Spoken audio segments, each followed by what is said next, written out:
Shumë tek ju, në këtë drejtim, se po kthehem tek si drenor. Është tek ju si shumicë. Është presioni duhet të jetë të gjithë deputetët të Kuvendit të Kosovës, me përmbush përgjegjësinë e tyre kushtetuese, e me zgjedh presidentin e Republikës. E pastaj betejën politike le ta bëjnë. Opozitë, majorancë, për politika caktuara, për projekte caktuara, për projekt ligje caktuara, për vendime caktuara. Është përgjegjësia e gjithë deputetëve. Ne, si majorancë, si numër më i madh i deputetëve, edhe do t'i prim këtij procesi, edhe do t'jemi të përkushtuar në këtë proces.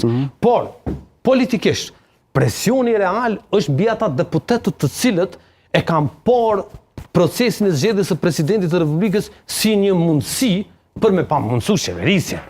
Dhe presioni është mbi ata deputetët të cilët e kanë pasur si shans për me shku në zgjedhje të parakohshme në emër të dështimit të ta zgjedhur presidentin. Opozitarët. Këtë përshtypje ma kanë lënë në këto ditë. Prandaj do të thonë, le ta shohim si mundësi dhe unë besoj gjatë kësaj periudhe, unë uroj natyrisht që të ketë reflektim edhe të kemi president të Republikës. Nuk ka hyrë vendosja në këtë proces, as para 5 marsit, e as tash për të lënë kile.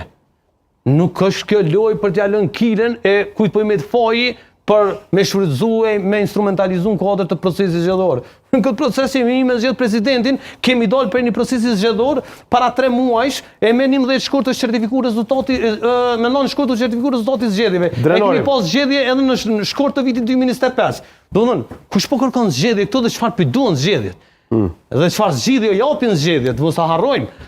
A shkojmë zgjedhje të tjera pas atyre zgjedhjeve? Çështjet juridike sponore, se besoj që u shtet.